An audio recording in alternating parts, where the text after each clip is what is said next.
يا أيها الذين آمنوا اتقوا الله وقولوا قولا سديدا يصلح لكم أعمالكم ويغفر لكم ذنوبكم ومن يطع الله ورسوله فقد فاز فوزا عظيما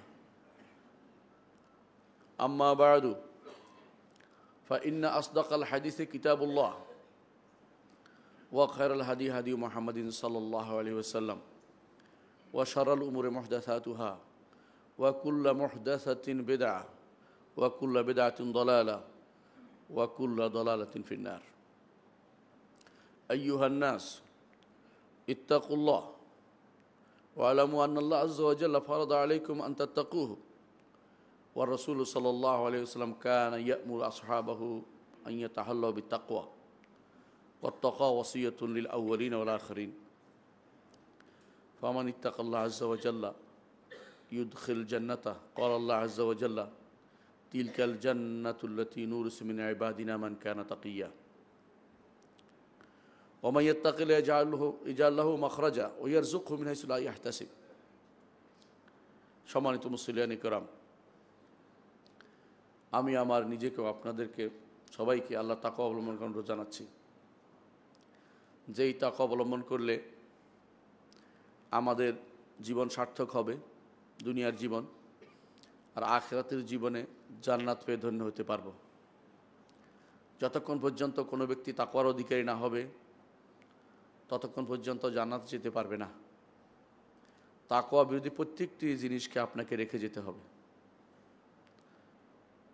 আজকে আমরা আলোচনা করব ইনশাআল্লাহ আপনাদের নিয়ে এই কালিমাতুত তাকওয়া নিয়ে।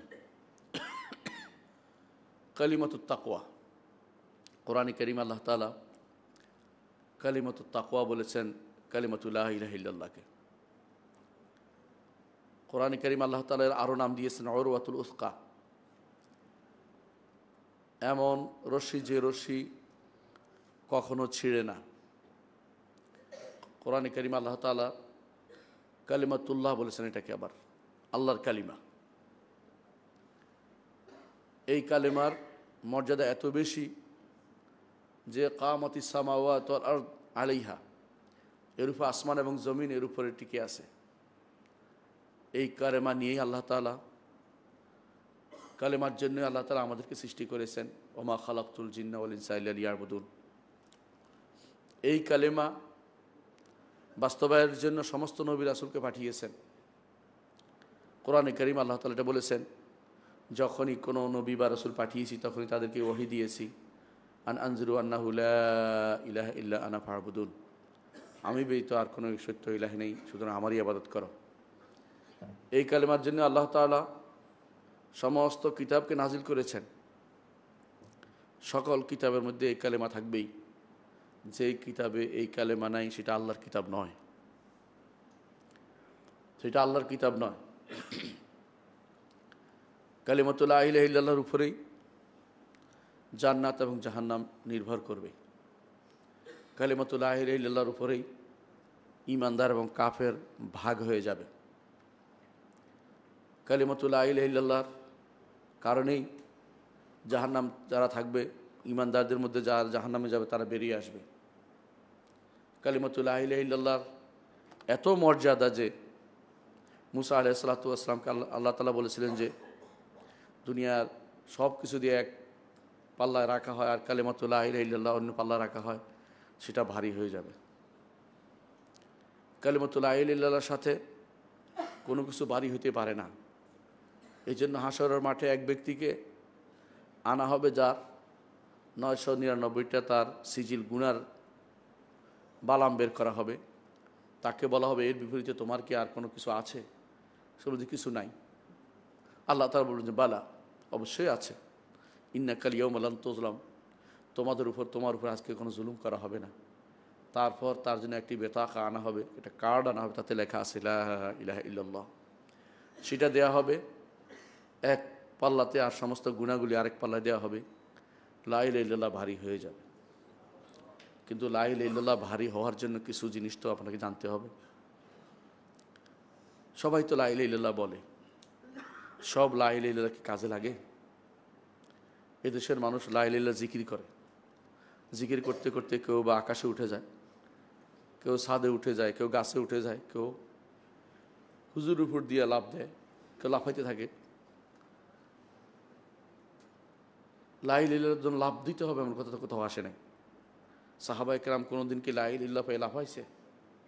লা ইলাহা ইল্লাল্লাহ মানুষকে সভ্য করে, লা ইলাহা ইল্লাল্লাহর মাধ্যমে মানুষ সভ্য হয়, লা ইলাহা ইল্লাল্লাহ বলার কারণে মানুষ বিনয়ী হয়, লা ইলাহা ইল্লাল্লাহ মানুষ কান্না করতে থাকে যে কত বড় ভুল করেছি আমরা। লা ইলাহা ইল্লাল্লাহর মর্যাদা যারা একবার পেয়েছে, বুঝতে পেরেছে, মর্ম বুঝতে পেরেছে, তারা কোনোদিন লা ইলাহা ইল্লাল্লাহ ছাড়েনি। লা ইলাহা ইল্লাল্লাহর মর্ম বোঝার কারণেই বেলাল রাদিয়াল্লাহু আনহুকে মরুভূমির বালুতে টানা হতো, তিনি বলতেন আহাদ আহাদ শুধু বলতেন, আর কিছু বলতে পারতেন না। লা ইলাহা ইল্লাল্লাহর কারণেই আম্মার ইবনে ইয়াসির এবং তার পরিবারকে যে কষ্ট সহ্য করতে হয়েছে লা ইলাহা ইল্লাল্লাহর কারণেই। লা ইলাহা ইল্লাল্লাহর কারণে হিজরত করতে হয়েছে। লা ইলাহা ইল্লাল্লাহর কারণে হিজরত করেছে হাবশাতে। সালাত ফরজ হয় নাই, যাকাত ফরজ হয় নাই, সাওম ফরজ হয় নাই, রাষ্ট্র প্রতিষ্ঠা তো দূরের কথা, কিছুই হয় নাই। শুধু লা ইলাহা ইল্লাল্লাহর জন্য মুহাম্মদুর রাসূলুল্লাহ সাল্লাল্লাহু আলাইহি ওয়াসাল্লাম রাস্তায় রাস্তায় বের হতেন। সাহাবী বলছেন, আমি রাসূলুল্লাহ সাল্লাল্লাহু আলাইহি ওয়াসাল্লামকে দেখেছি তিনি ওকাজ এবং জুল মাজাজ বাজারে বাজারে যেতেন এবং বলতেন আইয়ুহান নাস কুলু লা ইলাহা ইল্লাল্লাহ তুফলিহু, হে মানুষেরা বলো লা ইলাহা ইল্লাল্লাহ, সফল কাম হইতে পারবে। এটাই ছিল তার দাবি, লা ইলাহা ইল্লাল্লাহ বলো। কিন্তু তারা লা ইলাহা ইল্লাল্লাহ বলতে রাজি হয়নি, কারণ তারা লা ইলাহা ইল্লাল্লাহর অর্থ বুঝতো, আর আমরা লা ইলাহা ইল্লাল্লাহর অর্থ বুঝি না। লা ইলাহা ইল্লাল্লাহ বলি, আবার কুফরি মন্ত্র পাঠ করি, আবার সুযোগ পাইলে কুফরি বাক্য বলে ফেলি, কাফেরদেরকে সম্বর্ধনা জানাই। আমার ইসলাম আর আমার নবীর ইসলাম কত পার্থক্য চিন্তা করে দেখেছেন? যে কারণে উম্মতটা দুই ভাগ হয়ে গেল। আরবের মুশরিকরা, কুরাইশরা দুই ভাগ হয়ে গেল, এক ভাগ ইমানদার, এক ভাগ কাফের, শুধু লা ইলাহা ইল্লাল্লাহর কারণে। কারণ তখন আর কিছু ফরজ হয় নাই। তাওহীদের এই বাণী, সমস্ত নবী রাসূলের বাণী, সমস্ত কিতাবের বাণী, এই বাণী কালিমাতুল্লাহ আল উলিয়া, আল্লাহর সর্বোচ্চ বাণী, এই বাণীকে সমুন্নত করার জন্য যুদ্ধ। বদরের যুদ্ধ এই জন্য হয়েছে, ওহদের যুদ্ধ এই জন্য হয়েছে, খন্দকের যুদ্ধ এই জন্য হয়েছে। একটা রাষ্ট্র প্রতিষ্ঠার জন্য কোনো যুদ্ধ হয়নি। মুহাম্মদুর রাসূলুল্লাহ সাল্লাল্লাহু আলাইহি ওয়াসাল্লাম রাষ্ট্র প্রতিষ্ঠানের যুদ্ধ করেন নাই। রাষ্ট্র প্রতিষ্ঠিত হয়েছে লা ইলাহা ইল্লাল্লাহর ফলের কারণে। লা ইলাহা ইল্লাল্লাহ সুফল যখন বয়ে আনবে তখন রাষ্ট্র চলে আসবে। আপনি লা ইলাহা ইল্লাল্লাহর এই দেশের মানুষকে তো বুঝাতে পারেন, এদেশের মাজারগুলি যেদিন চলে যাবে, মানুষের অন্তরে শুধু একমাত্র আল্লাহর ভয় আসবে। মানুষ মাজারের উপর ভরসা করবে না, কবরের পিছে চলবে না, কারো উপর নির্ভর করে ক্ষমতা জিতে চাইবে না। আল্লাহ তাআলা তখন তাদেরকে ক্ষমতা দিবেন। আল্লাহ ওয়াদা করেছেন, ওয়াদাল্লাহুল্লাযিনা আমানু ওয়া আমিলুস সালিহাতি মিনকুম লা ইস্তাখলিফান্নাহুম ফিল আরদি, জমিনের বুকে তোমাদেরকে প্রতিষ্ঠা করবেন যদি ঈমান এবং আমল সালেহ তোমাদের থাকে। ঈমানটা আগে, ঈমান না হলে আমল সালেহ হয় না। এই ঈমানের প্রথম বাণী হচ্ছে কালিমাতু লা ইলাহা ইল্লাল্লাহ। মুহাম্মদুর রাসূলুল্লাহ সাল্লাল্লাহু আলাইহি ওয়াসাল্লাম জীবনের শেষ মুহূর্তে তিনি পাঠিয়েছেন মুআয ইবনে জাবাল রাদিয়াল্লাহু আনহুকে, ইয়ামানে পাঠিয়েছেন। পাঠানোর সময় তাকে বলেছেন, আউয়ালু মা তাদউম ইলাইহি শাহাদাতু আল্লা ইলাহা ইল্লাল্লাহ, তাদেরকে প্রথম যেদিকে আহ্বান জানাবে তা হচ্ছে লা ইলাহা ইল্লাল্লাহ। জীবনের শেষ মুহূর্তে, কেন বলছি জীবনের শেষ মুহূর্তে? অনেকে বলে থাকেন যে আপনি এখনও মক্কা জীবন দেখতে আসেন, আমরা মাদানী জিন্দেগি চালু করছি। মাদানী জিন্দেগিও রাসূলুল্লাহ সাল্লাল্লাহু আলাইহি ওয়াসাল্লামের দাবি ছিল এটাই, লা ইলাহা ইল্লাল্লাহ। এটাই তিনি চাইতেন। কোথাও যুদ্ধ করতে গেলে বলতেন আসলিম তাসলাম, ঈমান আনো, ইসলাম গ্রহণ করো, তো তুমি নিরাপদ থাকতে পারবে। সেটাই দাওয়াত ছিল। মুআয ইবনে জাবাল রাদিয়াল্লাহু আনহুকে যখন পাঠিয়েছেন, তিনি এগিয়ে যাচ্ছেন, আর তিনি বললেন যে মুআয, হয়তো তোমার সাথে আমার দেখা হবে না। একবারে জীবনের শেষ মুহূর্তে রাসূলের দেখা হয়নি। মুআয ইবনে জাবাল রাদিয়াল্লাহু আনহু আর ফিরে এসে রাসূলুল্লাহ সাল্লাল্লাহু আলাইহি ওয়াসাল্লাম জীবন্ত পাননি। সেই সময়ে তিনি তখন বলছেন যে প্রথম দাওয়াত যেন লা ইলাহা ইল্লাল্লাহর হয়। এই লা ইলাহা ইল্লাল্লাহ দাওয়াতের জন্যই আমরা সবাই আদিষ্ট। লা ইলাহা ইল্লাল্লাহ দাওয়াত যারা দেয়, আজও তাদেরকে বিভিন্ন নামে চিত্রায়িত করা হয়। কেউ বলে ওহাবি, কেউ বলে সালাফি ট্রেন্ড, কেউ বলে মাদখালি, কেউ ইত্যাদি ইত্যাদি। শুধু একটি কারণ, লা ইলাহা ইল্লাল্লাহর গুরুত্ব বেশি দিচ্ছে এই জন্য। যে জিনিসে আল্লাহ গুরুত্ব দিয়েছেন, রাসূল গুরুত্ব দিয়েছেন, সাহাবা একরাম গুরুত্ব দিয়েছেন, ইমামরা গুরুত্ব দিয়েছেন, যে জিনিসের উপরে সমস্ত আমল নির্ভরশীল, সেই জিনিসের গুরুত্ব আপনি কম দিবেন কি করে বলেন তো? কিন্তু দুর্ভাগ্যবশত আমরা লা ইলাহা ইল্লাল্লাহ বলতেই থাকি, সারা জীবনে তো বলি, মুখস্থ করি। কেউ কেউ আছে সারা জীবন এতবার জিকির করতেছে, ফাস আনফাস জিকির। ফাস আনফাস বুঝেন? নিঃশ্বাসের নিঃশ্বাসে প্রশ্বাসে যেমন নাম দিচ্ছে ফাস আনফাস জিকির, ফাস আনফাস জিকির। কেউ নাম দিচ্ছে নফি ইসবাতের জিকির। নফি ইসবাত তো আছে, ঠিক আছে, নফি ইসবাতের জিকির আবার ভাগ করে ফেলছে। শুধু ইল্লাল্লাহ বলবে কেন? যদি লা ইলাহা বললে মরে যায়, এই জন্য ইল্লাল্লাহ বলতে হবে। শয়তান তাদেরকে এই বুদ্ধি শিখিয়ে দিয়েছে। একটা মানুষ যদি কোনো লা ইলাহা ইল্লাল্লাহ অর্ধেকে মরে যায়, তার নিয়তের কারণে সে ইমানদার হবে, কিন্তু তাই বলে ইল্লাল্লাহ ইল্লাল্লাহ বলতে হবে, কোন জায়গায় পেয়েছে তারা? এগুলো মানুষের বানানো জিনিস। এর পুরো কারণটা হচ্ছে একটাই, লা ইলাহা ইল্লাল্লাহর অর্থ বুঝি না, লা ইলাহা ইল্লাল্লাহ আসলে কী চেয়েছে তা বুঝি না। লা ইলাহা ইল্লাল্লাহর অর্থ আমরা ভালো করে বুঝতে হবে। লা ইলাহা ইল্লাল্লাহর অর্থ হচ্ছে লা মা'বুদা বিহাক্কিন ইল্লাল্লাহ, আল্লাহ ব্যতীত হক কোনো মাবুদ নেই, আল্লাহ ব্যতীত সত্য কোনো মাবুদ নেই। অসত্য মাবুদে দুনিয়া ভরা, অসত্য মাবুদে দুনিয়া ভরা। এমনকি যে কেউ এমন কোনো কাজ করবে যেটা আল্লাহ পছন্দ করেন না, আল্লাহ যেটা পছন্দ করেন অথবা আল্লাহ পছন্দ করেন, আল্লাহর চেয়ে বেশি ভালোবাসবে যাকে, সেটাই মাবুদ হয়ে যায়। আল্লাহর চেয়ে কেউ কাউকে বেশি ভয় করলে সেটাও মাবুদ হয়ে যায়। আল্লাহর চেয়ে কারো কাছে বেশি আশা করলে সেটাও মাবুদ হয়ে যায়। আল্লাহ ছাড়া কারোর উপর তাওয়াক্কুল করলে সেটাও মাবুদ হয়ে যায়। আল্লাহ ছাড়া কারো জিকির বেশি করলে সেটাও মাবুদ হয়ে যায়। মাবুদ কেমনে হয়? ইবাদতের মূল কথাই হচ্ছে এটা, দাসত্ব। আর দাসত্ব হচ্ছে মূল হচ্ছে ভালোবাসা। যার জন্য অন্তরে ভালোবাসা লেগে আছে, যেটা আপনি আল্লাহর বিধানের বিপরীতে দাঁড় করিয়েছেন, তারই আপনি ইবাদত করছেন। মুহাম্মদুর রাসূলুল্লাহ সাল্লাল্লাহু আলাইহি ওয়াসাল্লাম বলেছেন, তারিসা আব্দুদ দিনার তারিসা আব্দুদ দিরহাম, দিনারের দাসে ধ্বংস হোক, দিরহামের দাসে ধ্বংস হোক। কেন দিনার দাসে ধ্বংস হোক? কারণ তারা এই দিনারকে তো কেউ পূজা করে না। দিনার তার অন্তরের অন্তঃস্থল দখল করে আছে, পয়সা টাকা পয়সা তার অন্তরকে দখল করে আছে, এই জন্য সে আব্দুদ দিনার হয়েছে। আপনার অন্তর কার ভালোবাসা আছে একটু চিন্তা করুন। এমনকি কেউ কেউ ক্ষমতার পূজা করে, কেউ কেউ ক্ষমতার পূজা করে, কেউ বউর পূজা করে, কেউ স্বামীর পূজা করে।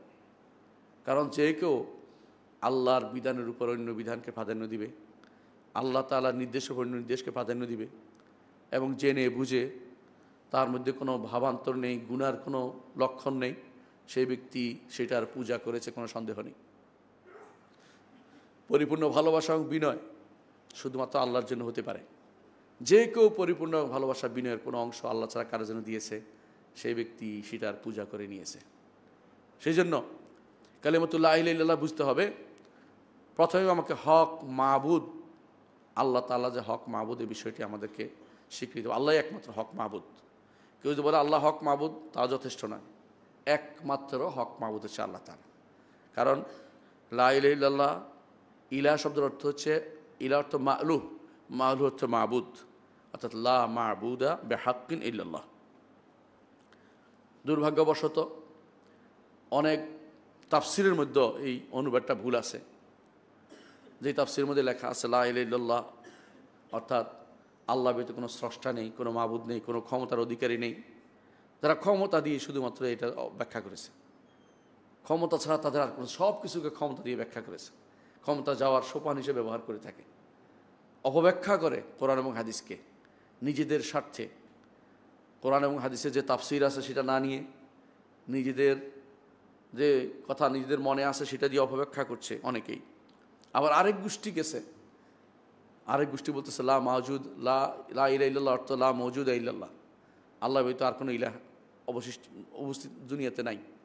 অর্থাৎ তারা সর্বেশ্বরবাদী একটি গোষ্ঠী আছে, তারা মনে করে যাই ইবাদত করে আল্লাহরই ইবাদত করতেছে, নাউযুবিল্লাহ। আবার অনেকে মনে করে লা মওজুদ, এটা ভুল। কারণ হচ্ছে মওজুদ আল্লাহ ছাড়াও আরও অনেক উপাস্যের উপস্থিতি আমরা দেখতে পাই পৃথিবীর বুকে। ব্যক্তি নিজের প্রবৃত্তিরও ইবাদত করে।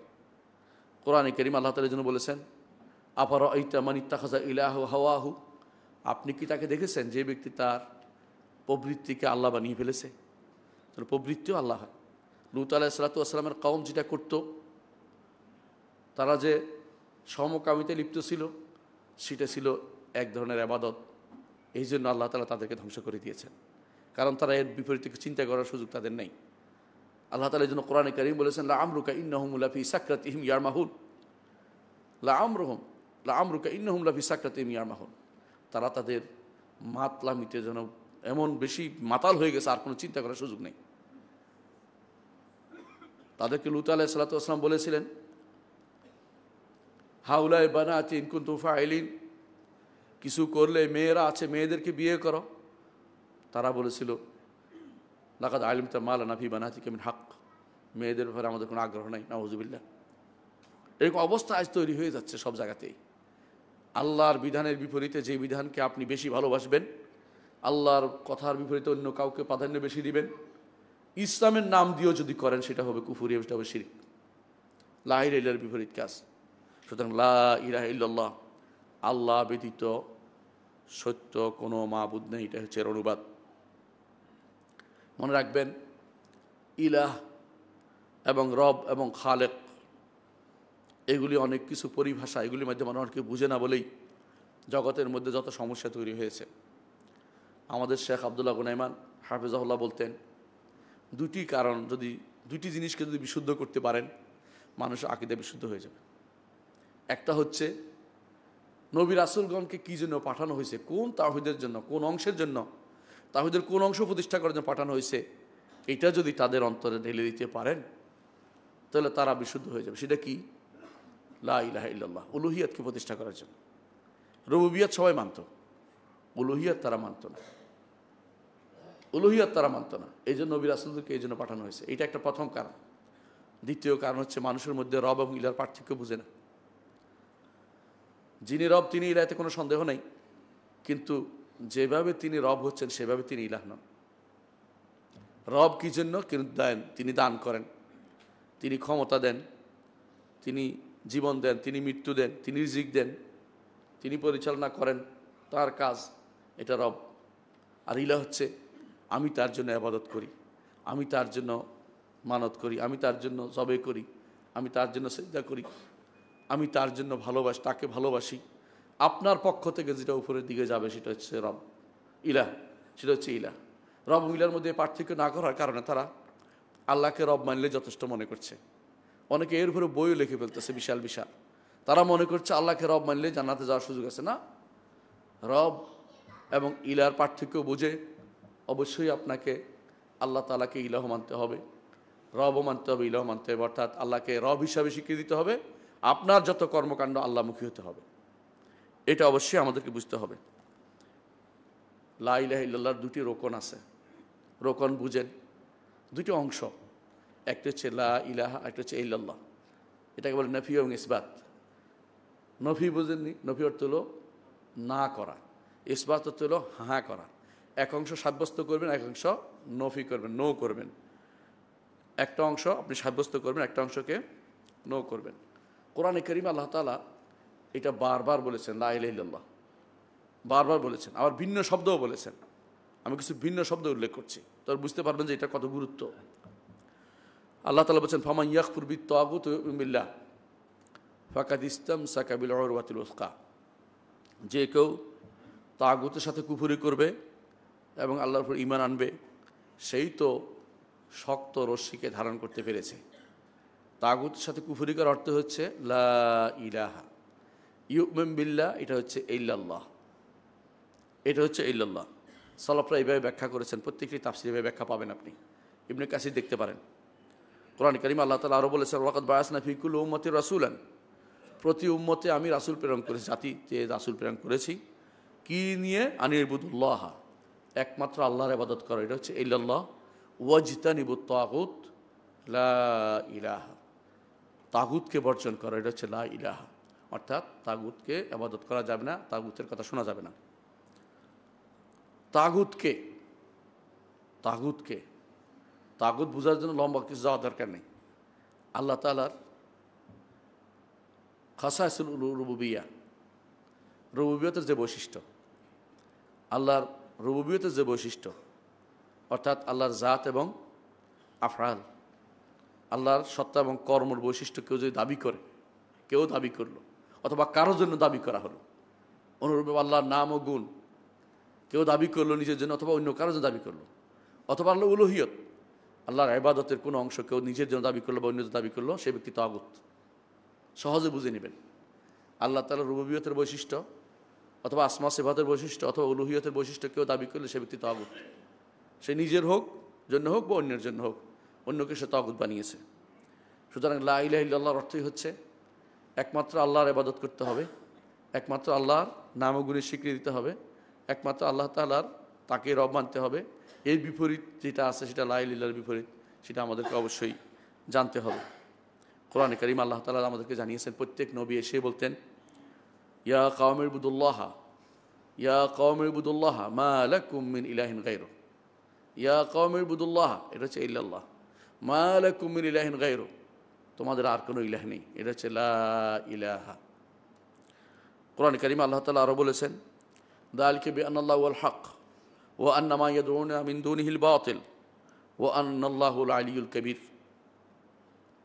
এটা এই জন্য যে আল্লাহ তাআলা তিনি হক, তিনি হক, এটা হচ্ছে ইল্লাল্লাহ।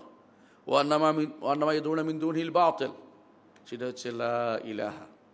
ওয়া আন্নাল্লাহুল আলিয়্যুল কাবীর, তিনি হচ্ছেন সর্বোচ্চ সত্তা, তিনি হচ্ছেন বড় সত্তা। কেমন বড় সত্তা আপনারা জানেন, সমস্ত সৃষ্টি তার কাছে খুবই ক্ষুদ্র, ক্ষুদ্র সমস্ত সৃষ্টিকে তিনি হাতের মুষ্টির ভিতরে রাখবেন হাসরের দিন। এত বড় তিনি, কবির ও আজিম তিনি, সর্বদিক থেকে তার আজমত এবং কিবরিয়া, ওয়ালাহুল কিবরিয়া ফিস সামাওয়াতি ওয়াল আরদ, আসমান জমিনে তার বড়ত্ব সবাই স্বীকার করে। এই জন্য আল্লাহু আকবার বলি আমরা, আল্লাহু আকবার বারবার বলি, আল্লাহু আকবার কবিরা বারবার আমরা বলি, কারণ তিনি বড়। এই বড়ত্বর কালেমা হচ্ছে লা ইলাহা ইল্লাল্লাহ। বড়ত্ব প্রকাশ করবে লা ইলাহা, তিনি ব্যতীত যা আছে সব বাতিল, ইল্লাল্লাহ সেটা হচ্ছে যালিকা বিআন্নাল্লাহু আল হক, হক কালেমা। এই জন্য কালেমাতুল হক বলা হয়, লা ইলাহা ইল্লাল্লাহকে কালেমাতুল হক বলা হয়। আমর ইবনে আবাসা রাদিয়াল্লাহু আনহু বলেন, রাসূলুল্লাহ সাল্লাল্লাহু আলাইহি ওয়াসাল্লাম বলেছেন আরসালানি বিসিলাতিল আরহাম, আমাকে আল্লাহ তাআলা পাঠিয়েছেন আত্মীয়তার সম্পর্ক বজায় রাখতে, ওয়া কাসরিল আওসান, মূর্তিগুলোকে ভাঙতে পাহারা দিতে নয়, ওয়া ইউহিদাল্লাহ, এবং যেন আল্লাহর তাওহীদকে বাস্তবায়ন করি, লা ইউশরিকু বিহি শাইআন, তার সাথে কোনো শরীক না করি। সহিহ মুসলিম হাদিসটি বর্ণিত হয়েছে। রাসূলুল্লাহ সাল্লাল্লাহু আলাইহি ওয়াসাল্লাম কী জন্য প্রেরিত হয়েছেন সেটা বলা হয়েছে। রাসূলুল্লাহ সাল্লাল্লাহু আলাইহি ওয়াসাল্লামকে আল্লাহ কী জন্য পাঠিয়েছেন, একবারও তিনি বলেন নাই যে কোনো মূল্যে ক্ষমতা দখল করতে হবে, কথা তিনি বলেন নাই। জিনিসটা বারবার বোঝা দরকার আমাদের, বারবার এটা বোঝা দরকার। রাসূল সাল্লাল্লাহু আলাইহি ওয়াসাল্লাম যা চেয়েছেন, যতটুকু তার সামর্থ্য ততটুকু তিনি করেছেন। এর বাইরে প্রত্যেক নবী এই কলেমার দাওয়াত দিয়েছেন, কিন্তু কোনো নবী রাষ্ট্র প্রতিষ্ঠা করতে পারেন নাই। মুহাম্মদুর রাসূলুল্লাহ সাল্লাল্লাহু আলাইহি ওয়াসাল্লাম করেছেন, সর্বশেষ নবী, কারণ এটার ফল হিসেবে তিনি পেয়েছেন, লা ইলাহা ইল্লাল্লাহর প্রতিষ্ঠার ফল হিসেবে তিনি রাষ্ট্র পেয়েছেন। এটাই হচ্ছে নিয়ম। অন্য নবীরা লা ইলাহার দাওয়াত দিয়ে সারা জীবন শেষ করেছেন, তাদেরকে জিজ্ঞাসা করা হবে না কেন আপনি রাষ্ট্র প্রতিষ্ঠা করলেন না। কিন্তু যদি কোনো তারা লা ইলাহা ইল্লাল্লাহর ব্যাপারে সামান্যতম ত্রুটি করতেন, তাহলে অবশ্যই আল্লাহ তাআলা জিজ্ঞাসা করতেন। আল্লাহ তাআলা কোরআনে কারীম বলেছেন যে ওয়ালাউ আশরাকু লাহাবিতা আনহুম মা কানু ইয়ামালুন, এই নবীরা যদি কোনো শিরিক করতো তাদের সব আমি ধ্বংস করে দিতাম, তাদের আমল সব বরবাদ করে দিতাম। কোরআনে কারীমের এই আয়াতে যালিকা বিআন্নাল্লাহু আল হক ওয়া আন্না মা ইয়াদউনা মিন দুনিল বাতিল, এই আয়াতের তাফসীর ইমাম দারিমি রাহমাতুল্লাহ আলাইহি বলেন, এটা হচ্ছে হক যে কালেমা, সেটা হচ্ছে লা ইলাহা ইল্লাল্লাহু ওয়াহদাহু লা শারীকা লাহ। হক কালেমা হচ্ছে লা ইলাহা ইল্লাল্লাহু ওয়াহদাহু লা শারীকা লাহ। এই কালেমাটি এতই গুরুত্বপূর্ণ যে সবচেয়ে উত্তম জায়গা হচ্ছে আরাফার মাঠ, এবং সবচেয়ে উত্তম দিনে, সবচেয়ে উত্তম জায়গাতে এই কালেমাটিকে সেট করা হয়েছে। রাসূলুল্লাহ সাল্লাল্লাহু আলাইহি ওয়াসাল্লাম বলেছেন খায়রু মা কুলতুহু ওয়ান নাবিয়্যুনা মিন ক্বাবলি, আমি যা বলেছি, আমার পূর্ব নবীরা যা বলেছে, উত্তম যে বাণীটা হচ্ছে লা ইলাহা ইল্লাল্লাহু ওয়াহদাহু লা শারীকা লাহ লাহুল মুলকু ওয়া লাহুল হামদু ওয়া আলা কুল্লি শাইইন কাদির। আর এই কালেমাটাই, এটাই হচ্ছে তালবিয়া, এটাই তালবিয়া, এটার আরেক নাম তালবিয়া। এই জন্য সাহাবী বলতেছেন জাবির ইবনে আব্দুল্লাহ রাদিয়াল্লাহু আনহু বলতেছেন, লাব্বা বিকালিমাতি তাওহীদ, রাসূল তাওহীদের কালেমার তালবিয়া পাঠ করলেন। তাওহীদের নাম দিছে, তাওহীদের কালেমা কোনটা? তালবিয়াকে। কারণ আপনি কি বলেন? লাব্বাইক আল্লাহুম্মা লাব্বাইক লাব্বাইক লা শারীকা লাক, লা শারীকা লাক, ইন্নাল হামদা ওয়ান নি'মাতা লাকা ওয়াল মুলক, সব আপনার, লা শারীকা লাক। এই জন্য নাম হচ্ছে কালেমাত তাওহীদ। সবচেয়ে উত্তম জায়গাতে সেটা। আর যখন আপনি আজান শেষ করেন সেটা বলেন, একামত শেষ করলে এটা বলেন। আপনি কি খেয়াল করেছেন কি না? আবার যখন বসেন তখনও বলেন এটা, আশহাদু আল্লা ইলাহা ইল্লাল্লাহ মুহাম্মাদুর রাসূলুল্লাহ বলে থাকেন, আবদুহু ওয়া রাসূলুহু বলেন। এমনকি এটা একজন মানুষের ঈমান নবায়নের জন্য জরুরি। এবং সকাল বিকাল আপনি সকালে 10 বার, বিকালে 10 বার পড়েন, কেউ কেউ 100 বারও বলে। এবং এটা এত বেশি গুরুত্বপূর্ণ যে এটা আপনার যে কোনো বিপদে সেটা আপনার কাজে লাগবে। এই হচ্ছে কালিমাতুত তাওহীদের গুরুত্ব, আপনি বুঝতেই পারছেন। কোরআনে কারিমে আল্লাহ তাআলা বলছেন, রব্বিস সামাওয়াতি ওয়াল আরদি ওয়া বাইনাহুমা ফা'বুদহু ওয়াসতাবির লিইবাদাতি হাল তা'লামু লাহু সামিয়া। রব্বিস সামাওয়াতি ওয়াল, আসমান জমিনের রব হচ্ছেন তিনি। ওমা বাইনাহুমা, আসমান জমিনের মাঝখানে যা আছে সবার রবি আল্লাহ। ফা'বুদহু, একমাত্র তার ইবাদত করো। ওয়াসতাবির লিইবাদাতি, সে ইবাদতে লেগে থাকো। কালিমাতুল লা ইলাহা ইল্লাল্লাহ সবসময় থাকতে হবে। হাল তা'লামু লাহু সামিয়া, তার নাম ও গুণ সম্পন্ন কাউকে আপনি পাবেন না। এই আয়াতটির মধ্যে, একটি আয়াতের মধ্যে, সূরা মারিয়ামের 65 নম্বর আয়াতের মধ্যে তাওহীদের 3টি অংশ একসাথে এসেছে। এটা আমাদেরকে মনে রাখতে হবে। সূরা মারিয়ামের 65 নম্বর আয়াতে সেখানে পুরো ইবাদতের উপর লেগে থাকতে বলা হয়েছে, লা ইলাহা ইল্লাল্লাহ। এটা আপনাকে ইবাদত, তাওহীদের কালেমার মধ্যে লেগে থাকতে বলা হয়েছে। আমি আলোচনা করব এখন তাওহীদের কালেমার শুরুতগুলি, শর্ত কি আছে, যেটা মূল আলোচ্য বিষয়। শর্ত কেন লাগে? একটা রোকন আপনি বুঝতে পারেন। অজু লাগে কিসের জন্য? সালাতের জন্য। কারণ সালাত এমনি পড়া যায় না, কারণ সালাতের ভিতরে আরকান আছে। সেগুলি কি? সেগুলি আরকান হচ্ছে যেমন রুকু করা, সিজদা করা, তাকবীর দেয়া, ফাতিহা পড়া, এগুলিকে রোকন বলা হয়েছে অনেক, আপনারা জানেন। তো এই জাতীয় আরও রোকন আছে, এগুলি ভিতরের অংশ। আর বাইরের অংশ হলো পূর্ব প্রস্তুতি লাগে, কিছু শর্ত লাগে। আপনারা যেমন অজু করে এখানে ঢুকছেন, কারণ আপনারা জানেন যে সালাত, অজু ব্যতীত সালাত শুদ্ধ হয় না। এখন থেকে অজুর কয়েকটা মানি, একটা মানি না, আপনি কি সালাতটা শুদ্ধ হবে? কখনো শুদ্ধ হবে না। ঠিক অনুরূপভাবে আপনার এই তাওহীদের জন্য, কালেমা তাওহীদের কিছু শর্ত লাগবে। বলতে পারেন শর্ত কোথায় পেয়েছেন? বলতেই পারেন এই শর্ত পেয়েছি আমরা। এটাকে বলা হয় ইস্তেকরা। ইস্তেকরা অর্থ হলো কোরআন এবং সুন্নাহকে যথাযথভাবে পড়ে এর থেকে বের করে নিয়ে আসা। অজুর ফরজ যে আপনি শুনছেন, কীভাবে বের করেছেন? রাসূল কি 4টা 5টা নাম ধরে বলে দিয়েছেন? কীভাবে বের করেছেন? আয়াত পড়ে, হাদিস পড়ে বের করে দিয়েছেন। ঠিক অনুরূপভাবে কোরআন এবং সুন্নাহ যারা পরীক্ষা করেছেন তারা এটা বের করে নিয়ে আসছেন। আমরা কয়েকটা উদাহরণ দেবো যারা বলেছেন যে শর্তগুলি দরকার। 1 নম্বর, হাসান বসরি রহমতুল্লাহ আলাইহ। হাসান বসরি রহমতুল্লাহ আলাইহ কে ছিলেন? হাদিসের দিক থেকেও তিনি জাংশন তো বুঝেন, মানে তার উপর দিয়ে হাদিস যেতে হয়। তাবেঈদের মধ্যে সেরা ব্যক্তিদের একজন হাসান বসরি রহমতুল্লাহ আলাইহ। এবং হাসান বসরি ফকিহ একদিক থেকে ঈমান ও আকীদার জন্য তিনি মাইল ফলক, সাহেবুস সুন্নাহ, সাহেবুল হাদিস, সাহেবুল ফিকহ, একসাথে 3টি হচ্ছেন হাসান বসরি রহমতুল্লাহ আলাইহ। এই জন্য দেখবেন হাদিসের ক্ষেত্রে হাদাসান, যখনই হাসান বলা হবে তখন হাসান বসরিকে বোঝানো হয়। আর যদি কোনো হাসান ইবনে আলী হয় তখন বলে দেয় হাসান ইবনে আলী। শুধু হাসান বললেই হাসান বসরিকে বোঝানো হয়। আপনারা যারা তাকে সুফি মনে করে বসে আছেন তারা ভুল করছেন। তিনি ছিলেন মুহাদ্দিস, তিনি ছিলেন ফাকিহ, তিনি ছিলেন আকিদা বিশেষজ্ঞ, সুন্নার বিশেষজ্ঞ যাকে বলা হতো। তখনকার সময় যারা আকিদার বিশেষজ্ঞ তাদেরকে সুন্নাহ বলা হতো, সাহেবুস সুন্নাহ বলা হতো, সুন্নাহওয়ালা। কারণ এর বিপরীতটা হলো বেদাতিওয়ালা, এই জন্য তাদেরকে সাহেবুস সুন্নাহ বলা হতো। এই জন্য বলা হয়েছে মালিক ইমাম ফুল হাদিস ওয়া সুন্নাহ, ইমাম হাদিসেরও মালিক, ইমামেরও হাদিসেরও ইমাম, সুন্নারও ইমাম, অর্থাৎ আকিদারও ইমাম। এই জন্য কিতাবুস সুনান, ইমামদের কিতাবের নাম হচ্ছে কিতাবুস সুনান। দেখছেন আপনারা, সুন্নাহ আলী আহমদ ইবনে হাম্বল, সুন্নাহ আলী আব্দুল্লাহ ইবনে আহমদ ইবনে হাম্বল, সুন্নাহ ইবনে আবি আসেম, সুন্নাহ আলী মারওয়াজি, এভাবে সুন্নাহ নাম দিয়ে তারা আকিদার কিতাবগুলি লিখেছেন। ওগুলি কোথাও ফরজ সুন্নার কথা আলোচনা হয় না, সব আকিদার জিনিস আলোচনা হয়েছে। এই জন্য হাসান বসরি রহমতুল্লাহ আলী তিনি সুন্নাহর ইমাম। তিনি বলছেন, শোন কি বলতেছেন।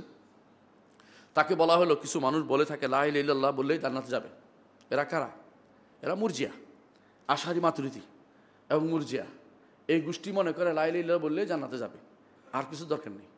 এই জন্য অনেকে বলে লা ইলাহা ইল্লাল্লাহ বলে, অনেকে বলে কালেমা গু, কলেমা বলছে এই জন্য যথেষ্ট। অনেকের কাছে কালেমা বললে যথেষ্ট না, কলেমা গো হলে মায়ের থেকে বাঁচবে, প্রকাশ্যে বিরোধিতা না করলে সে আক্রমণ থেকে বাঁচবে, তার জান ও মাল নিরাপদ থাকবে। কিন্তু আখিরাতে আল্লাহর কাছে যদি কোনো গ্রহণযোগ্য হতে হয় কিছু শর্ত হতে হবে। তিনি বলতেছেন এটা।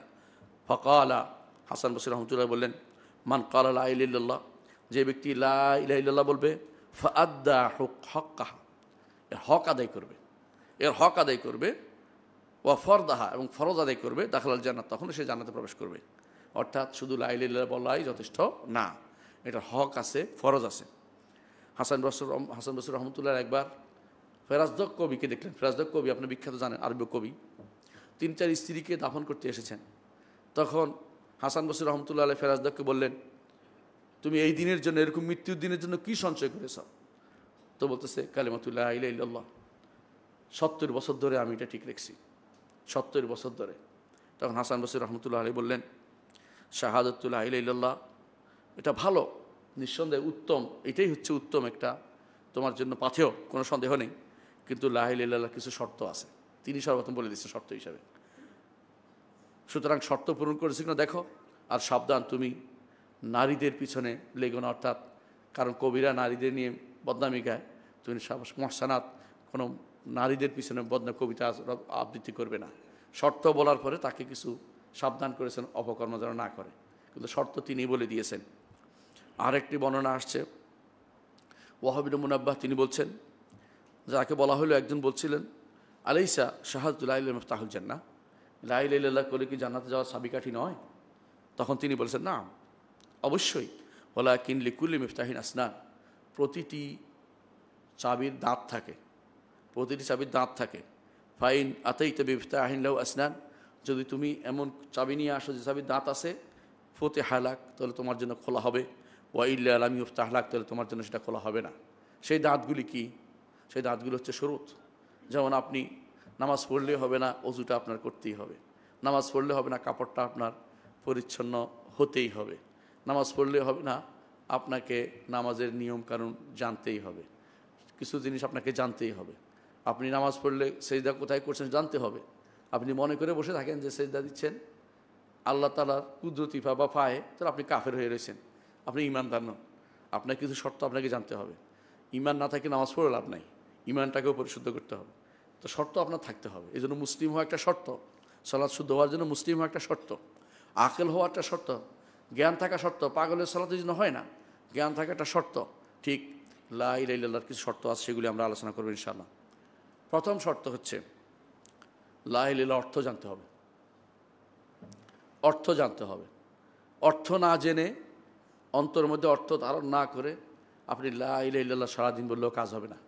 অর্থটা জানতে হবে। আপনি অর্থ জানতো বলেই আরবের মুশরিকরা লা ইলাহা ইল্লাল্লাহ বলতো না। আর আপনি আমি অর্থ জানি না বলেই লা ইলাহা ইল্লাল্লাহ জিকির করি।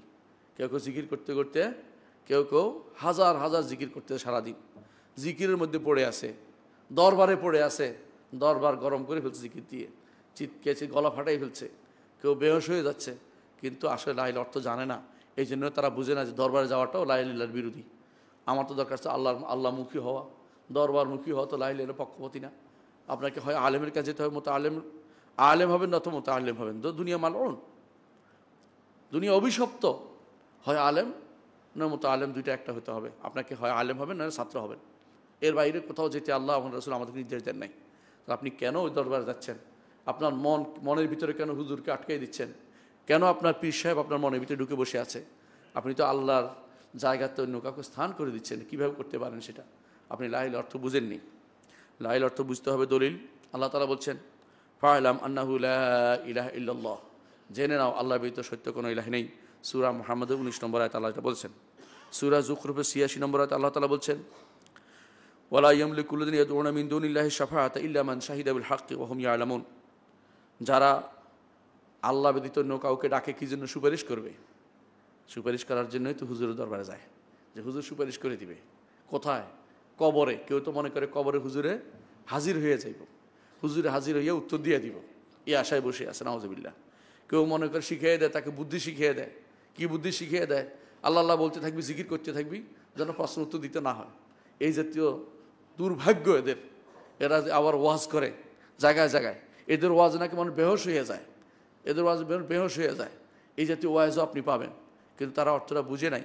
আল্লাহ তাআলা কি বলছেন? আল্লাহ তাআলা বলছেন যে যাদের কাছে সুপারিশের আশায় তোমরা যাও, সেটা এখানে আপনাদের আশেপাশে যেগুলি আছে এগুলি চিটাগাং, এগুলি যেগুলি কবর মাজার পড়তি দুনিয়া, যেখানে যায় কি জন্য? সুপারিশের আশায় যায়।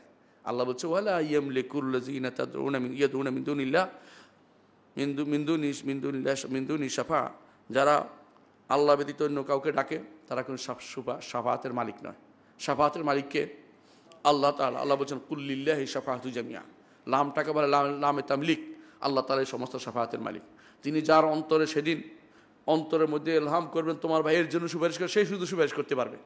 সেদিন কারো জাহাজ হাসর মাঠে আসবে না, কোনো পীরও আসবে না, লম্বা কোনো পাগড়ি নিয়েও আসবে না যে আপনাকে জান্নাতে পৌঁছায় দিবে তার পাগড়ি ধরার কারণে, অথবা জাহাজে উঠে গেলে আপনাকে পৌঁছাবে এই যে তুই মিথ্যাচার যেন আমরা না করি। এগুলি হচ্ছে বসে বসে এদেশের মানুষকে বিভ্রান্ত করা হচ্ছে।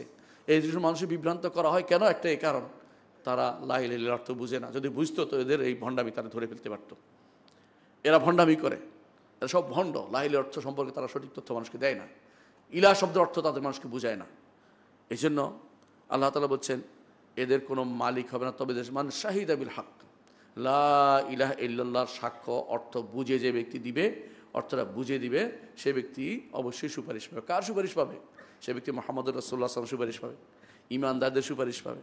যদি কারো সুপারিশ না পায়, আল্লাহ তাআলা অন্তত তাকে বের করে নিয়ে আসবেন। তার এক কোষ দিয়ে, দুই হাতের এক কোষ দিয়ে তিনি নিয়ে আসবেন জাহান্নাম থেকে কিছু লোককে বের করে নিয়ে আসবেন যাদের লা ইলাহা ইল্লাল্লাহ ছিল, ঈমান তিনি জানেন তারা ঈমানদার ছিল, কিন্তু লা ইলাহা না থাকলে কেউ বের হইতে পারবে না। এই জন্য আল্লাহ তাআলা বলছেন সেদিন কোনো সুপারিশ হবে না লা ইলাহা না থাকলে।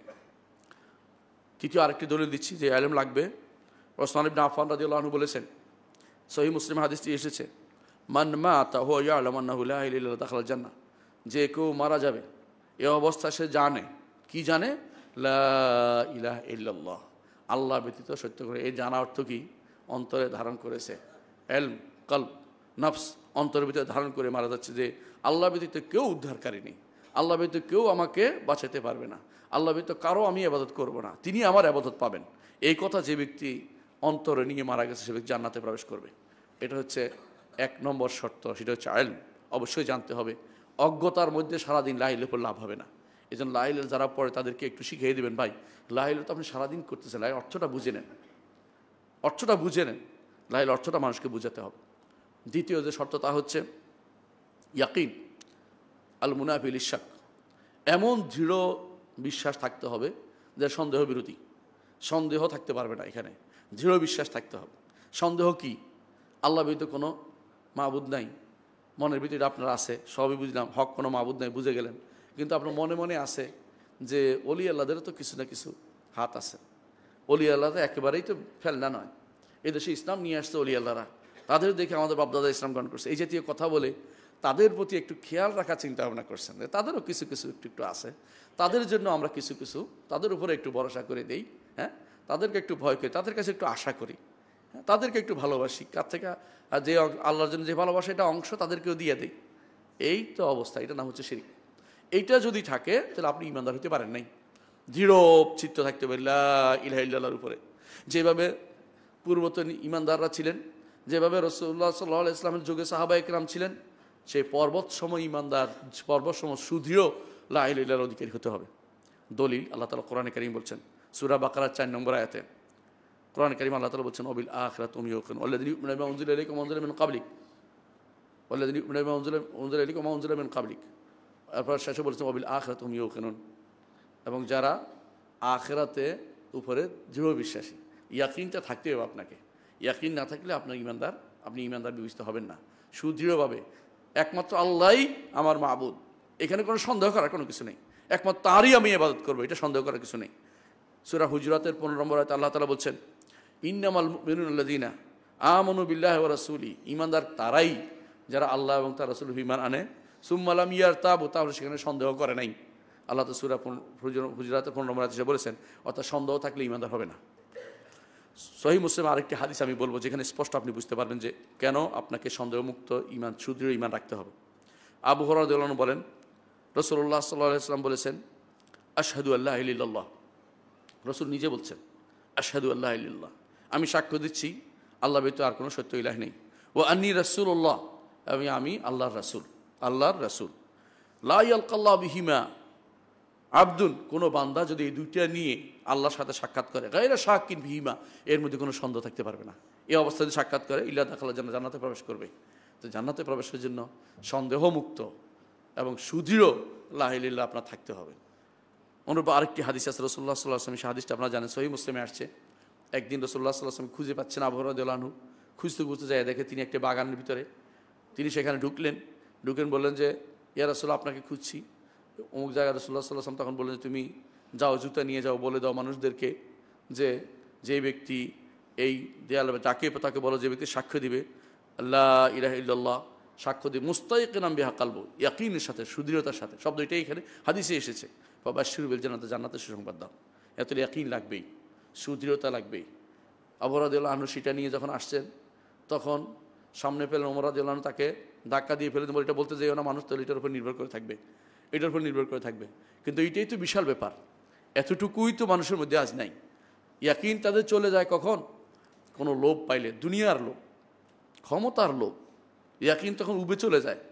ভালো করে দেখেন লা ইলাহা ইল্লাল্লাহ চলে যাচ্ছে কিভাবে লা ইলাহা ইল্লাল্লাহ চলে যাচ্ছে কিভাবে। আজ দুনিয়ার যে সমস্ত মতবাদগুলি বেরিয়ে গেছে, মতবাদগুলিকে এনে ইসলামের সামনে দাঁড় করানো হচ্ছে, কখনো কখনো ইসলামের সাথে একসাথ করে দেওয়া হচ্ছে।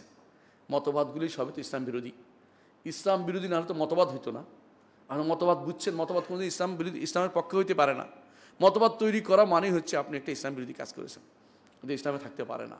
আপনি এগুলির আশায় ইসলামের যে কোনো জিনিসকে যেভাবে আপনি জলাঞ্জলি দিচ্ছেন, আল্লাহ তাআলা ছাড়া আর কারোর কাছে আমাদের অভিযোগ দেওয়ার জায়গা নেই। আল্লাহর কাছে শুধু অভিযোগ দিয়ে রাখলাম যে তিনি জানেন যে আমরা কতটুকু আজ এই ময়দানে, কতটুকু আজ ঈমান হারা হয়ে বসে আছি।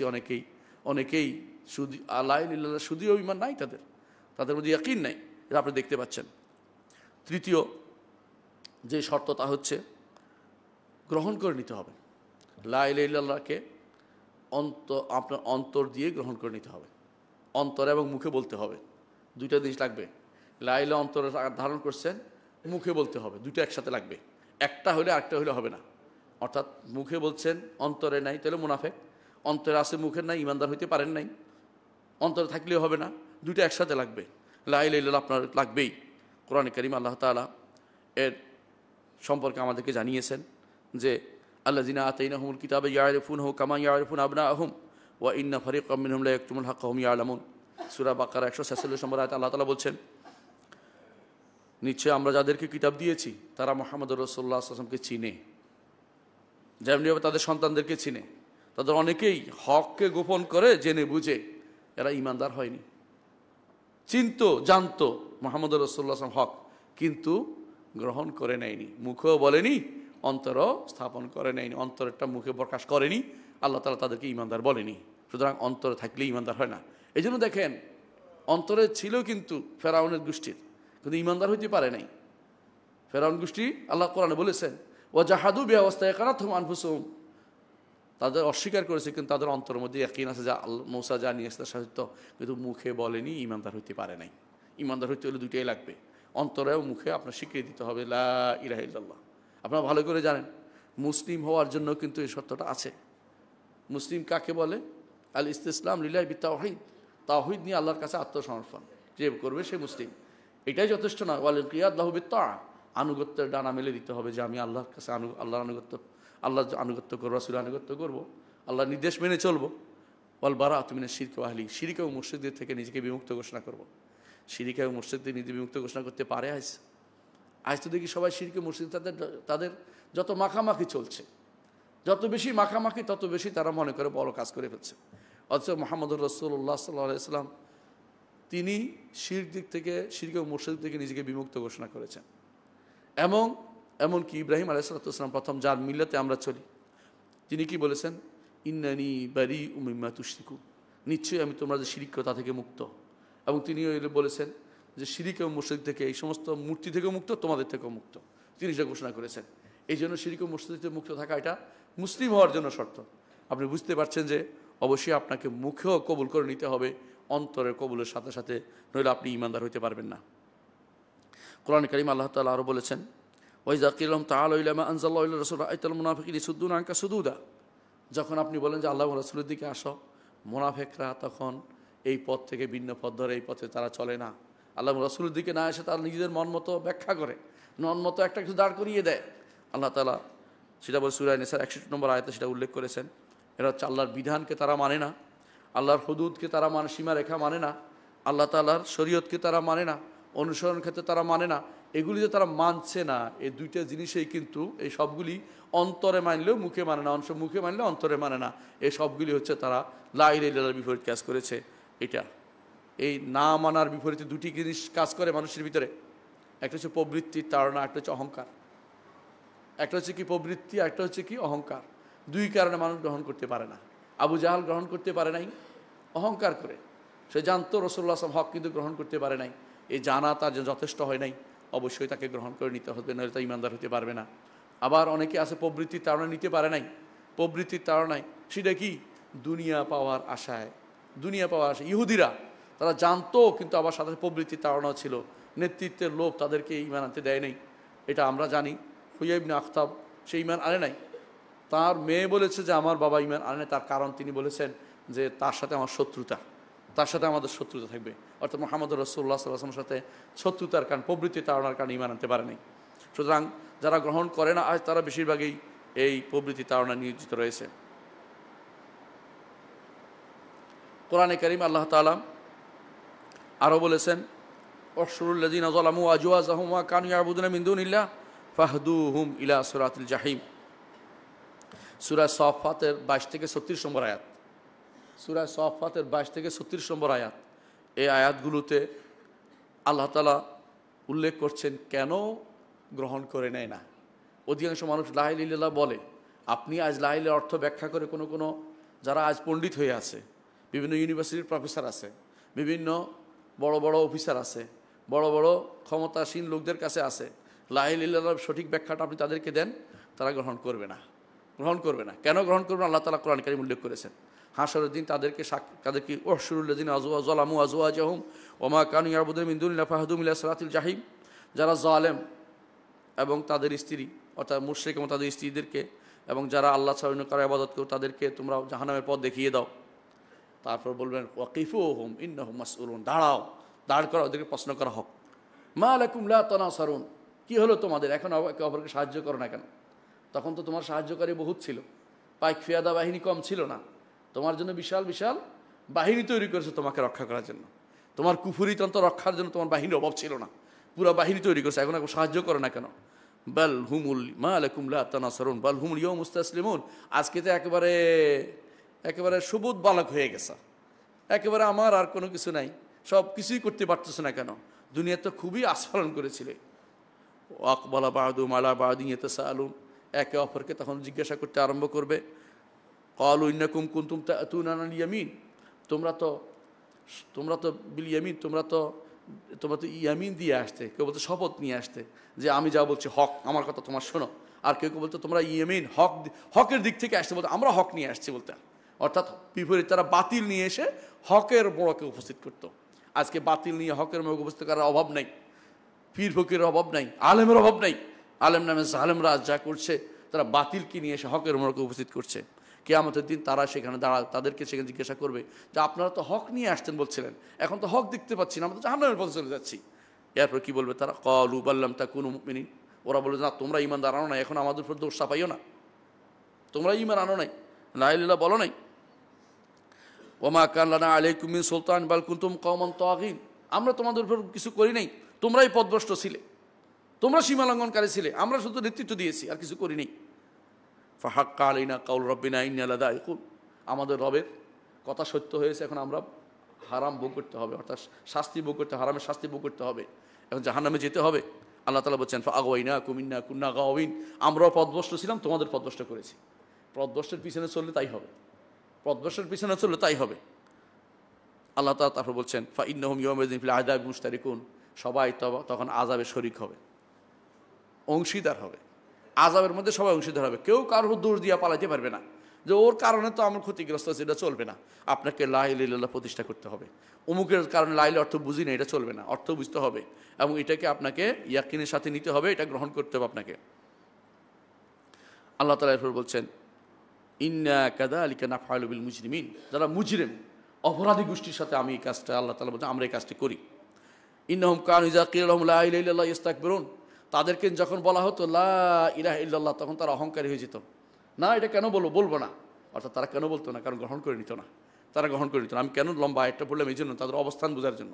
কি করে তারা, ওয়াকুলুনা ইন্না লা তারিকু আলিহাতিনা শাইরুম মাজনুন, আমরা পাগল আর কবির জন্য কি আমরা আমাদের ইলাহদের ছেড়ে দিব। আর যারা ইলাহ বানিয়ে নিয়েছে, গণতন্ত্র একটা ইলাহ এবং এই সমাজতন্ত্র একটা ইলাহ বানাইছে, অনুরূপভাবে তথাকথিত এই যে সেকুলারিজম আরেকটা ইলাহ, অনুরূপভাবে জাতীয়তাবাদ আরেক ইলাহ, এগুলিকে তারা কি ছাড়বো আমাদের হুজুরের কথা শুনে? ইসলামের কথা শুনলে কি আমার চলে নাকি? এই জাতীয় কথাটা বসে আছে। অপেক্ষা করুন, আল্লাহ তাআলা আপনাকে আপনার অনুসারীদেরকে একসাথ করবে। আল্লাহ ওয়াদা করেছেন সূরা সফফাতে, যারা কুফুরি তন্ত্রকে একসাথ করেন আপনারা মনে করেন না আল্লাহ আপনাকে ছেড়ে দিবে।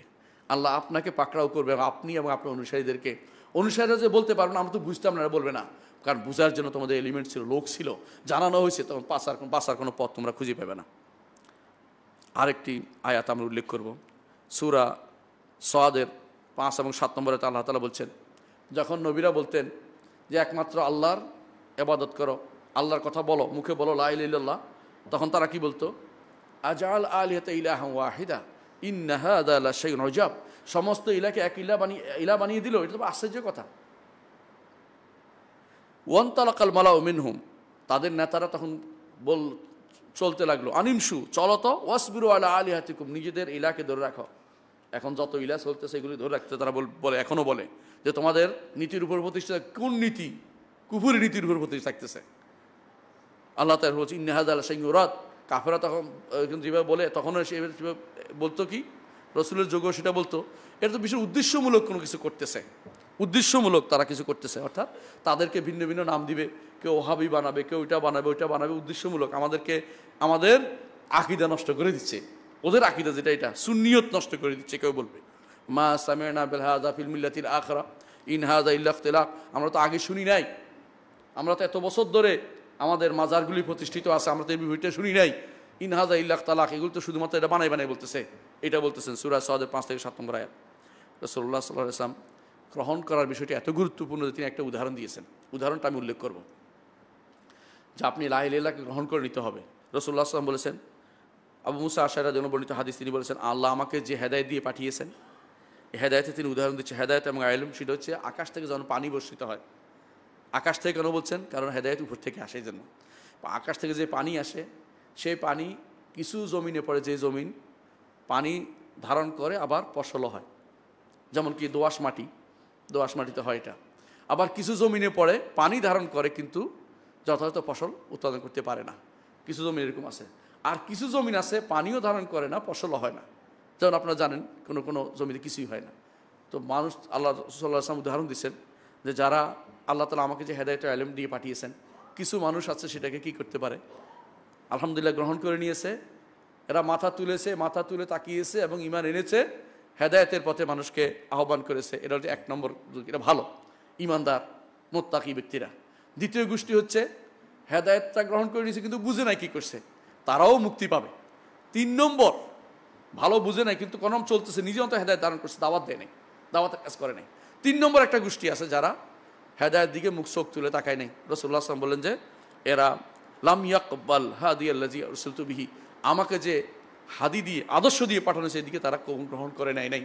এই জন্য তারা হবে ওই মাটির মতো, যে মাটি কোনো অনুর্বর ভূমি, যাতে কোনো কাজ হয় না, এরকম অনুর্বর ভূমি হচ্ছে কাফেরদের ভূমি। এই জন্য আমাদেরকে অবশ্যই ঈমান আনতে হলে অর্থ বুঝে রাসূলুল্লাহ সাল্লাল্লাহু আলাইহি ওয়াসাল্লাম যা বলেছেন সেটাকে গ্রহণ করে নিতে হবে। চতুর্থ শর্ত হচ্ছে মেনে নিতে হবে। এতক্ষণ যেটা বলছি গ্রহণ করা, এখন মেনে নেয়া, এইটা হচ্ছে আমলি, আপনাকে আমলে নিয়ে আসতে হবে।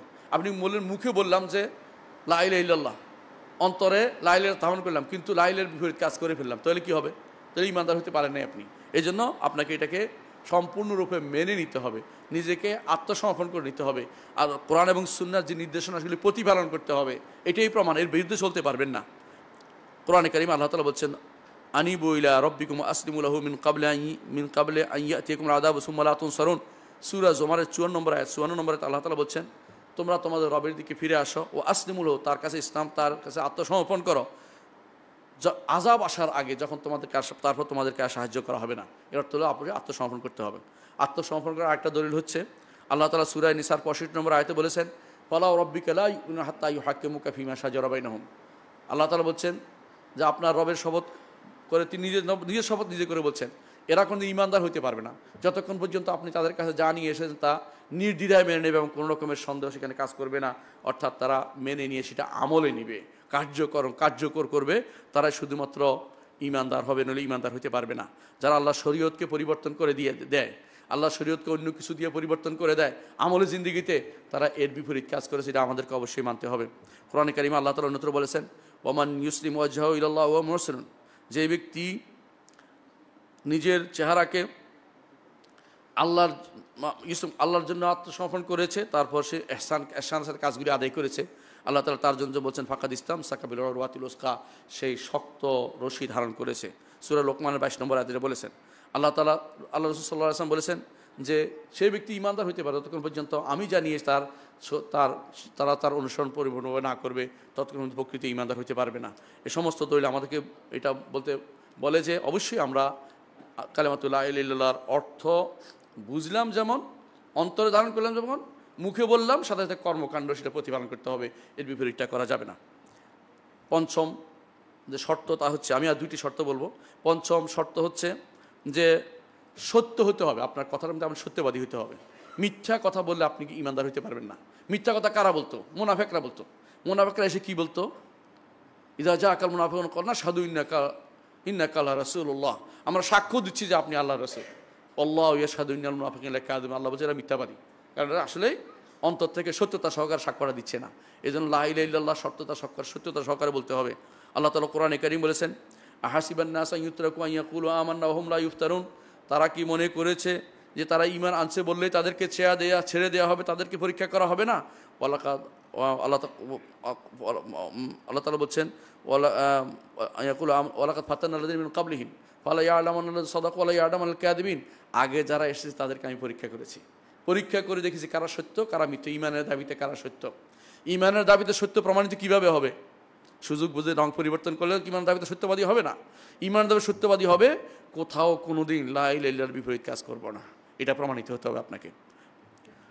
আরেকটি আয়াত আল্লাহ তাআলা বলছেন যে মুনাফিকরা বলে আমান্না বিল্লাহি ওয়া বিল ইয়াউমিল আখির ওয়া মা হুম মুমিনিন, তারা বলে আমরা আল্লাহর উপর ঈমান আনছি এবং আখিরাতের উপর ঈমান আনছি। আল্লাহ বলছে এরা ঈমানদার নয়। কেন ঈমানদার নয়? ইউখাদিউন আল্লাহ, এরা আল্লাহকে ধোঁকা দিতে চায়। আল্লাহকে যারা ধোঁকা দিতে চায় তারা ঈমানদার নয়। আল্লাহ তারা ঈমানদার নয়, কারণ তারা মিথ্যা বলে, এরা সত্যবাদী নয়, ঈমানের দাবি তারা সত্য নয়। আল্লাহ তাআলা কোরআনে কারীম হাদিসে রাসূলুল্লাহ সাল্লাল্লাহু আলাইহি ওয়াসাল্লাম বলেছেন, মান শাহিদা আল্লা ইলাহা ইল্লাল্লাহ, যে ব্যক্তি সাক্ষ্য দিবে লা ইলাহা ইল্লাল্লাহ সাদিকাম মিন কলবিহি, অর্থাৎ সাদিকান সত্যবাদী হবে, যার সাক্ষ্যতে কি সে সত্যবাদী, সাদিকাম বিহা দাখালাল জান্নাহ, জান্নাতে প্রবেশ করবে। ইমাম আহমদ হাদিসটি বর্ণনা করেছেন। অন্য হাদিসে রাসূলুল্লাহ সাল্লাল্লাহু আলাইহি ওয়াসাল্লাম বলেছেন, মা মিন আহাদিন ইয়াশহাদু আল্লা ইলাহা ইল্লাল্লাহ, যে কেউ সাক্ষ্য দিবে লা ইলাহা ইল্লাল্লাহ ওয়া আন্না মুহাম্মাদার রাসূলুল্লাহ, মুহাম্মদ আল্লাহর রাসূল, সাদিকাম মিন কলবিহি, অন্তরে সত্যতা সহকারে, ইল্লা হারামাহুল্লাহু আলান নার, আল্লাহ তাআলা জাহান্নামের উপর তাকে হারাম করে দিবেন। সেটাও প্রমাণ করে যে সিদক শব্দ সরাসরি আসছে হাদিসে, যে আপনাকে লা ইলাহা ইল্লাল্লাহ সত্যবাদীর সাথে সত্যতার সাথে বলতে হবে। ষষ্ঠ নম্বর যেটা, সেটা হচ্ছে ইখলাস থাকতে হবে। আপনাকে এই লা ইলাহা ইল্লাল্লাহ কালেমার প্রতি ইখলাস থাকতে হবে, অর্থাৎ সেখানে শিরক থাকতে পারবে না। আপনি শিরক লা ইলাহা ইল্লাল্লাহ বলবেন, আবার মন্দিরে গিয়েও পূজা দিবেন, সেখানে গিয়েও মন্ত্র পাঠ করবেন, চলবে না। আপনাকে অবশ্যই সত্যবাদীর সাথে আপনি যেটা করবেন সত্য অন্তর ইখলাস সহকারে সেটা বলতে হবে। আপনি ইখলাস বিরোধী কোনো কাজ করতে পারবেন না। ইখলাসের সাথে গেলেও সেখানে এটাও আপনার শিরক, অর্থাৎ আপনি ইখলাস মন ভালো নিয়ত ভালো আপনার, তাও আপনার শিরক এটা, কারণ ওখানে যাওয়ার পর অনুমতি আপনার নাই। সেখানে গেলেই আল্লাহর গজবের ভিতরে আপনি পড়বেন, কারণ কুফুরির জায়গা। যে কোনো জায়গাতে ইখলাসের সাথে আপনাকে লা ইলাহা ইল্লাল্লাহ বলতে হবে, অন্তর ইখলাস সহকারে বলতে হবে। ইখলাসের ব্যাপারে আল্লাহ তাআলা কোরআনে কারীমে সূরা জুমারের 3 নম্বর আয়াতে বলেন, আলা লিল্লাহি দ্বীনুল খালিস, জেনে রাখো আল্লাহর জন্যই দ্বীনে খালেস দ্বীন একমাত্র কাজ আল্লাহর জন্য করতে হবে। আরও বলেছেন আল্লাহ তাআলা সূরা জুমার 14 নম্বর আয়াতে, কুলিল্লাহ আ'বুদু মুখলিসান লাহু দীনি, একমাত্র আল্লাহরই আমি ইবাদত করি, তার জন্য দ্বীনকে খালেস করে। অনুরূপভাবে আল্লাহ তাআলা বলছেন, ওমা উমিরু ইল্লা লিয়াবুদুল্লাহ মুখলিসিন লাহুদ্দীন, সূরা বাইয়িনার 5 নম্বর আয়াতে। অনুরূপভাবে রাসূলুল্লাহ সাল্লাল্লাহু আলাইহি ওয়াসাল্লাম বলেছেন, আসআদুন নাসি বিশাফাআতি ইয়াউমিল কিয়ামা মান ক্বালা লা ইলাহা ইল্লাল্লাহ খালিসাম মিন কলবি। ইমাম বুখারী হাদিসটি বর্ণনা করেছেন যে আমার সুপারিশ পেয়ে ধন্য হবে ওই ব্যক্তি, অন্তরে ইখলাস সহকারে যে ব্যক্তি বলবে লা ইলাহা ইল্লাল্লাহ তাহলে এখলাস লাগবেই, হাদিস দ্বারা প্রমাণিত। আমরা এতক্ষণ ধরে শর্তগুলি দিয়ে সবগুলি কোরআন হাদিস দিয়ে দিচ্ছি, যে কোরআন হাদিস শব্দগুলি এসেছে সরাসরি, সুতরাং এগুলিকে আমাদের বাস্তবায়ন, সূরা লা ইলাহা ইল্লাল্লাহর সাথে এগুলি বাস্তবায়ন করতে হবে। 5 নম্বর আরেকটি হাদিস আমরা এখানে উল্লেখ করবো, সেটা হচ্ছে রাসূলুল্লাহ সাল্লাল্লাহু আলাইহি ওয়াসাল্লাম বলেছেন, যে ব্যক্তি বলবে লা ইলাহা ইল্লাল্লাহ, যে ব্যক্তি বলবে একমাত্র আল্লাহকে সন্তুষ্ট করার জন্য বলেছে, দুনিয়ার কোনো উদ্দেশ্য নেই, অর্থাৎ ইখলাসের সাথে, সেই ব্যক্তি জান্নাতে প্রবেশ করে। বুখারী মুসলিম হাদিসটি এসেছে। সে ব্যক্তি আল্লাহ তাআলা তাকে জাহান্নাম থেকে মুক্ত করবেন। সর্বশেষ যে শর্তটি তা হচ্ছে মাহাব্বা। সর্বশেষ শর্ত হচ্ছে মাহাব্বা, অর্থাৎ আল্লাহকে ভালোবাসা, আল্লাহর এই কালেমাকে ভালোবাসা। সর্বশেষ এই শর্তটি হচ্ছে মাহাব্বা, অর্থাৎ এই কালেমাকে ভালোবাসা। এই কালেমার ভালোবাসা কীভাবে প্রমাণিত হবে? অর্থাৎ এই কালেমার ভালোবাসা প্রমাণিত হবে, আল্লাহ যেটা ভালোবাসেন সেটা ভালোবাসতে হবে, আল্লাহ যেটা অপছন্দ করে এটা অপছন্দ করতে হবে। এটা প্রমাণিত হবে যে কালেমাকে ভালোবাসছে। কারণ ভালোবাসার কাজই হচ্ছে যে যাকে ভালোবাসে তার কথা শুনে চলে, এর বিপরীতটাকে পরিত্যাগ করে চলে। সুতরাং এটাকে ভালোবাসতে হবে, প্রমাণ আল্লাহকে বেশি ভালোবাসতে হবে, কালেমাকে বেশি ভালোবাসতে হবে। এর প্রমাণ আমরা দেখতে পাই আল্লাহ তাআলা সূরা বাকারা 165 নম্বর আয়াতে বলেছেন, ওমিনান নাসি মান ইয়াত্তাখিযু মিন দুনিল্লাহি আনদাদান ইউহিব্বুনাহুম কাহুব্বিল্লাহ। মানুষের মাঝে কিছু মানুষ আছে যারা কিছু শরীক যারা করে, তারা কি করে? শরীকদেরকে আল্লাহর মতো ভালোবাসে। ওয়াল্লাযীনা আমানু আশাদ্দু হুব্বাল লিল্লাহ, যারা ঈমান এনেছে তারা আল্লাহকে বেশি ভালোবাসে। আল্লাহকে বেশি ভালোবাসতে হবে, ভালোবাসার ক্ষেত্রে কারোকে শরীক করা যাবে না। অনুরূপভাবে সূরা মায়েদার 54 নম্বর আয়াতে আল্লাহ তাআলা বলছেন যে তোমরা যদি কোনো দিন থেকে মুখ ফিরিয়ে নাও, আল্লাহ তাআলা এমন একটি গোষ্ঠীকে আনবেন যারা দ্বীনের পথে থাকবে এবং দ্বীন ইউহিব্বুহুম, তারা আল্লাহকে ভালোবাসবে, আল্লাহ তাদেরকে ভালোবাসবেন। এই জন্য আল্লাহকে ভালোবাসার বিপরীত হলেও আল্লাহর দিন থেকে দূরে সরে যাওয়া। এই জন্য লা ইলাহা ইল্লাল্লাহ কালেমাকে ভালোবাসতে হবে। এর প্রমাণ আরেকটি হাদিসে আছে, রাসূলুল্লাহ সাল্লাল্লাহু আলাইহি ওয়াসাল্লাম বলেছেন, আওসাকু আল ঈমান আল হুব্বু ফিল্লাহ ওয়াল বুগদু ফিল্লাহ। ঈমানের সর্বোচ্চ রশ্মি হচ্ছে আল্লাহর জন্য ভালোবাসা, আল্লাহর জন্য ঘৃণা করা। এবং রাসূলুল্লাহ সাল্লাল্লাহু আলাইহি ওয়াসাল্লাম বলছেন, 3টি জিনিস কারোর মধ্যে পাওয়া গেলে সেই ব্যক্তি ঈমানের স্বাদ পেয়েছে। এর মধ্যে একটা হচ্ছে আল্লাহ এবং তার রাসূল তার কাছে বেশি প্রিয় হবে, সমস্ত কিছুর চেয়ে আল্লাহ তার কাছে বেশি প্রিয় হবে। এবং কোনো মানুষকে ভালোবাসবে একমাত্র আল্লাহর জন্য ভালোবাসবে, এবং সে কুফুরের দিকে ফিরে যাওয়াকে, আগুনে নিক্ষিপ্ত হওয়ার মতো সে ভয় করবে। এটা যদি কোনো ব্যক্তি মেনে নেয় তাহলে সেই ব্যক্তি ঈমানদার হইতে পেরেছে। সুতরাং মহাব্বত, ভালোবাসতে হবে। এই ভালোবাসার এই সপ্তম ইয়াটি আমি বর্ণনা করলাম, সপ্তম যে শর্ত, এটা হচ্ছে লা ইলাহা ইল্লাল্লাহ সপ্তম শর্ত। এরপরে আরও অন্যান্য শর্ত অনেকে উল্লেখ করছেন, কিন্তু মৌলিকভাবে 60টি শর্তই আমাদের যথেষ্ট। 60টি শর্ত মুখস্থ রাখতে হবে, জানতে হবে, ফ্যামিলিকে, পরিবারকে বোঝাতে হবে, সন্তানকে বোঝাতে হবে। এইগুলো যদি আপনি বুঝান, আপনার সন্তান, পরিবার, সমাজ, আপনার রাষ্ট্রের মধ্যে শিরকের আজ যেভাবে শিরক যেভাবে দানা বেঁধে উঠেছে, যেভাবে ছড়াছড়ি হচ্ছে, এর থেকে ইনশাআল্লাহ আমরা মুক্তি পেতে পারবো। আকুলু কাউলি হাযা ওয়াস্তাগফিরুল্লাহ লি ওয়া লাকুম ওয়া লিসাইরিল মুসলিমিন ফাস্তাগফিরু ইন্নাহু হুয়াল গাফুরুর রাহিম।